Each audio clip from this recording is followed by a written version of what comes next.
আরে এই শেফা, এত মনের সুখে গান গেতে গেতে কোথায় যাচ্ছিস শুনি? আরে বাগিনী মামি, আমাদের জমিতে যে আখ হয়েছে, অনেক বড় বড় আখ হয়েছে গো। এবার আখ বিক্রি করে তো আমরা কোটিপতি হয়ে যাব ভাবছি। এবার আখ বিক্রি করে আমি পার্লারে যাব গো, অনেক দিন রূপচর্চা করিনি।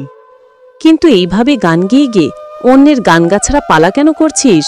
আর হাত তুলে একা একা খাসটা, আমাদেরকেও দিয়ে খাস। ওগো একটু তাড়াতাড়ি করো না গো, আজ যে অনেক রোদ উঠেছে, আমি যা রোদে দাঁড়িয়ে থাকতে পারছি না, আমার ত্বকটা যে পুড়ে যাবে। আবার এই আখগুলো নিয়ে তোমাকে তো বাজারেও যেতে হবে। চলো চলো তাড়াতাড়ি চলো গো।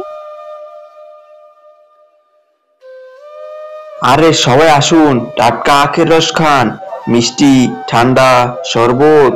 এই মিসকে, আমাকে এক গ্লাস শরবত দেন দি। সেই কখন থেকে লাইনে দাঁড়িয়ে আছি, তাড়াতাড়ি এক গ্লাস শরবত দে। আরে বাঘ মামা যে, তুমি তো রোজ এভাবে বাকিতে রস খেয়ে যাও। এভাবে বাকিতে রস খেলে আমার ব্যবসা লাটে উঠবে। আজ টাকা দিতে হবে, আগের টাকা দাও, তারপর রস খাও। তোর কি মাথা ঠিক আছে? তুই কার কাছে টাকা চাচ্ছিস? তুই কি করে ব্যবসা করিস আমি দেখে নেব। তুই এই বনে রাজার কাছে টাকা চাস? তোর সাহস কম না। আরে ইয়া মানে, আমি আসলে যেভাবে বলিনি, আমি বলতে চেয়েছি সবাই যদি এভাবে বাকি খায় তাহলে ব্যবসা কি করে চলবে বলো? মিসকি, তুই কাজটা ঠিক করিসনি।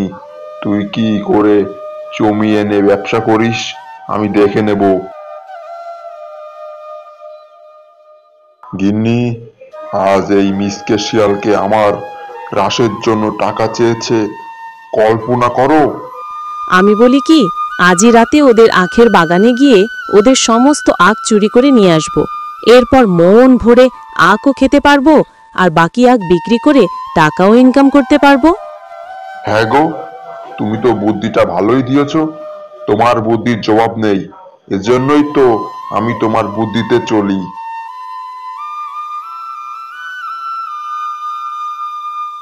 ওগো তাড়াতাড়ি করো গো, আমার যে খুব ভয় করছে। এত অন্ধকার রাত, যদি কেউ দেখে ফেলে আমাদের আর মান সম্মান থাকবে না গো। তুমি কি একদিনে সব আখ কেটে নিবে নাকি? চলো চলো, কালকেও আসা যাবে। চলো তাড়াতাড়ি চলে যাই।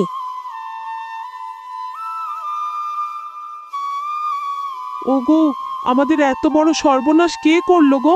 কে যেন আমাদের জমির আখগুলো কেটে নিয়ে গেছে। আমাদের সব স্বপ্ন যে শেষ হয়ে গেল গো। এখন আমাদের কি হবে? বউ, তুমি এত দুঃখ করো না, নিশ্চয়ই আল্লাহ বিচার করবেন। যে আখগুলো আছে এগুলো কেটে বাজার নিয়ে দিই। ওগো দেখো দেখো, বাঘ মামাকেও দেখছি আখ বিক্রি করতে নিয়ে এসেছে। কিন্তু বাঘ মামার আখগুলো দেখো, ঠিক আমাদের বাগানের আখগুলোর মতোই দেখতে। তাহলে কি বাঘ মামাই আমাদের আখ চুরি করেছে? আরে বাঘ মামা, আপনি তো দেখছি আগে ব্যবসা শুরু করেছেন, তা আখগুলো কোথা থেকে পেয়েছেন আপনি? নিশ্চয়ই আমাদের জমি থেকে চুরি করেছেন, তাই না? কাল রাতে আমাদের আখ বাগানে অনেক আখ চুরি হয়েছে। এমন কাজ কিভাবে করতে পারলেন আপনি? তোর মাথা ঠিক আছে তো?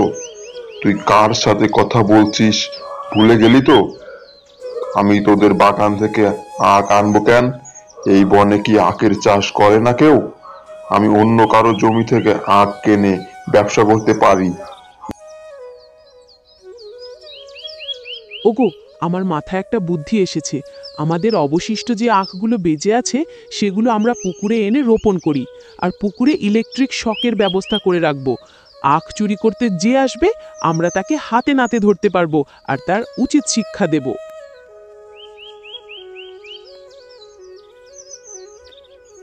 ওরে পাজি মিসকি, তুই কি ভাবছিস আমি তোর আখ খুঁজে পাবো না? তুই যেখানে লুকিয়ে রাখবি আমি সেখান থেকে চুরি করে আনবো। ওই যে পুকুরে আখ লাগিয়েছিস ওখান থেকে চুরি করে নিয়ে যাব। ওরে বাবারে, মরে গেলাম গো। তুই কোথায় আছিস মিসকে? বাঁচা গো। ওরে বাঘ মামা, তুই তাহলে আসল চোর? আজ তোর উচিত শিক্ষা হয়েছে, বেশ হয়েছে।